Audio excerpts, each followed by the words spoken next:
The third political party leader in as many weeks hit the eject button today. United Future leader Peter Dunne announced he will retire at the election, ending his 33-year career as an MP and throwing in the towel in his Ohariu electorate. His shock announcement came after a recent poll showing him trailing Labour candidate Greg O'Connor, formerly head of the Police Association, in the electorate, and what he described as a mood for change in his electorate. And his is not excessively pejorative. It really has been since 1984. The race in the Wellington seat is now effectively a two-horse one between Mr O'Connor and first-term National List MP Brett Hudson, who until today was telling people not to give their electorate vote to him. Greg O'Connor and Brett Hudson join us live on the phones now. Are you both there?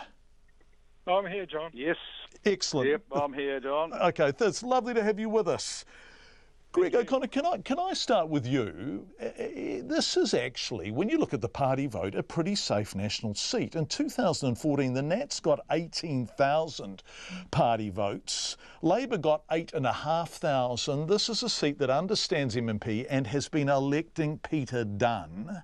Now that he's gone, why do you think his vote won't drift back to national? I don't, quite frankly. This is no champagne popping moment. This is going to be a call to get back to the work, back to hard work, back to the doorsteps, back to the street corners, and to work hard to convince the people of Ohariu that I'm not only going to be as good as Peter was, but I can be better. Okay, Brett Hudson, you of course have been convincing people. I mean, this is one of the paradoxes of being in an electorate where you are after the party vote. You are a list MP. You have not been trying to win Ohariu. In fact, you have explicitly been advising people to vote for Peter Dunne. Can you haul people back to 2 ticks for national? Well, John, thank you. The fundamentals, as you pointed out, is that for some time Ohariu people have been giving their party vote to national. As you also pointed out, they understand MMP. They understand that large parties need support partners, and they've been prepared to give their vote to local vote to Peter Dunne.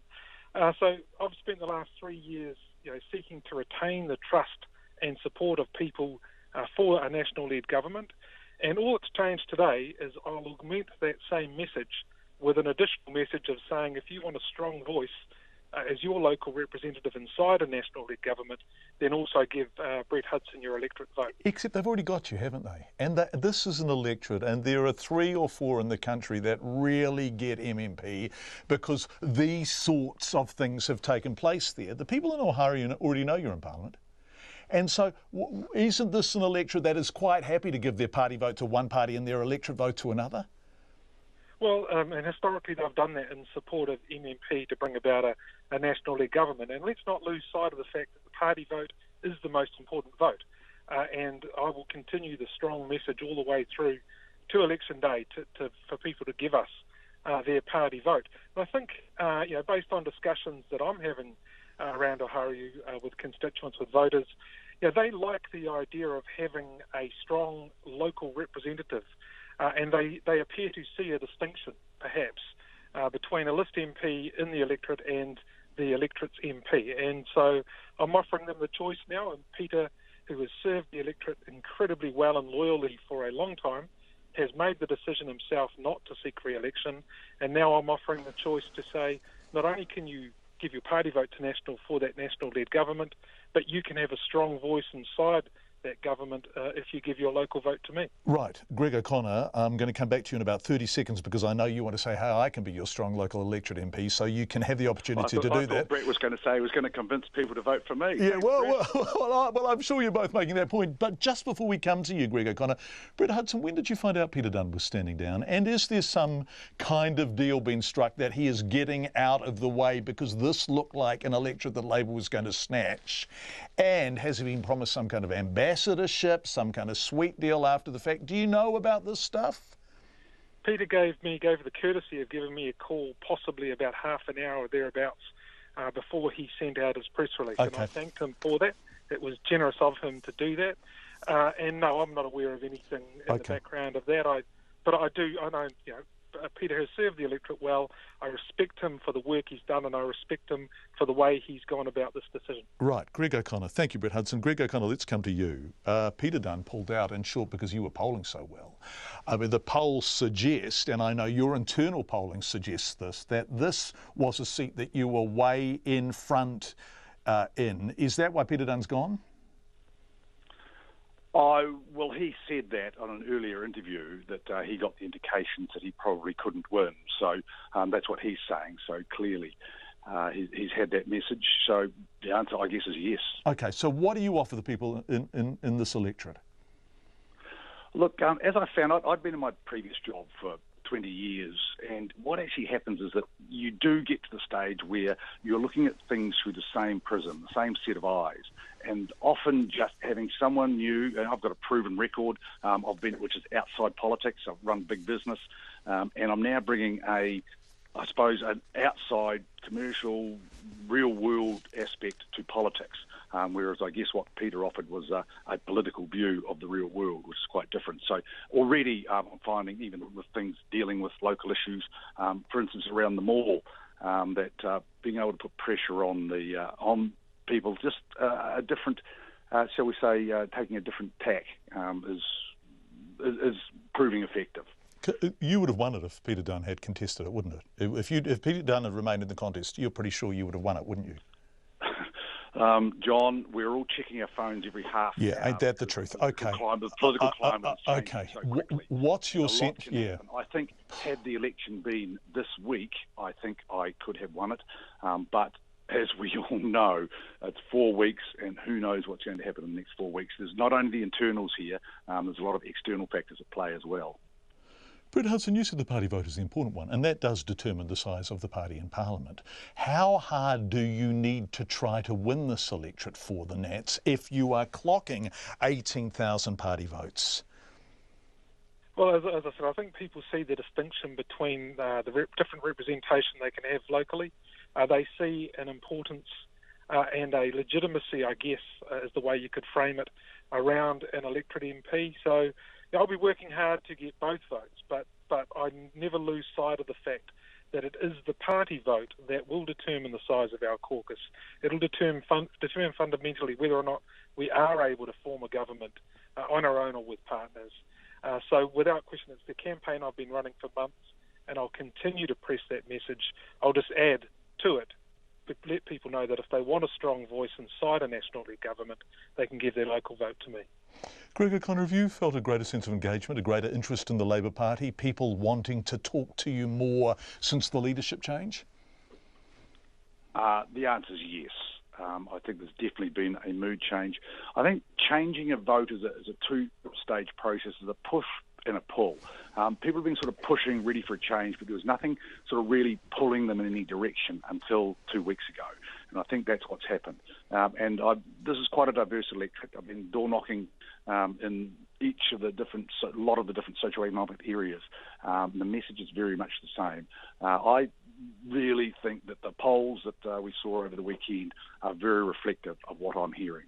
This is a good bellwether seat, actually, and I think there is definitely people are ready to do what New Zealanders have traditionally done, 3 terms of each, because they know it's what makes this country work, why it's a good country, because we do make the changes at the right time. Now is the right time. Right, Greg O'Connor and Brett Hudson, we're going to have a little quiz, but before we do, a local knowledge quiz, but before we do, 30 seconds each on why the electorate should vote for you. Greg O'Connor first.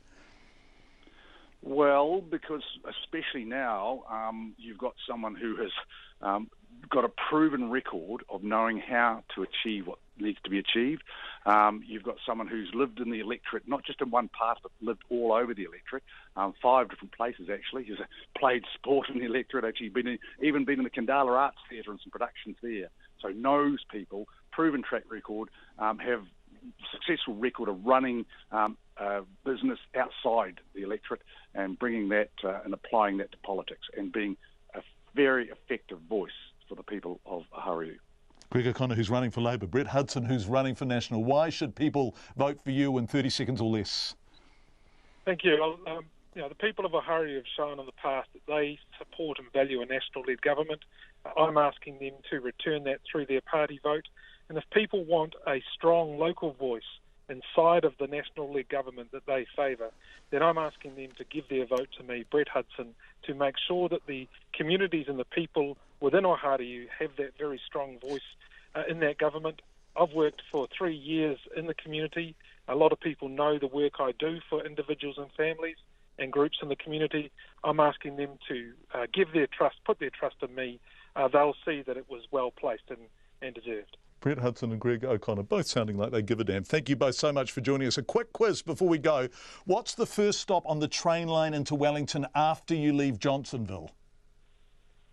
Raroa. Oh, Brett Hudson. Oh, right. Brett Hudson. What night is late night at the Johnsonville Shopping Centre? This may be a trick question. Friday night. Thursday. Thursday and Friday, 1 point each, both nights. When was the Ohariu Belmont electorate established, the predecessor electorate to Ohariu? 1996. Oh, 96. So that's, I've lost count now, but you're both doing surprisingly well. What year did Peter Dunne first win the electorate seat? I expect you both to get this straight away. 84. Have you... No, 96. Well, it was Corona.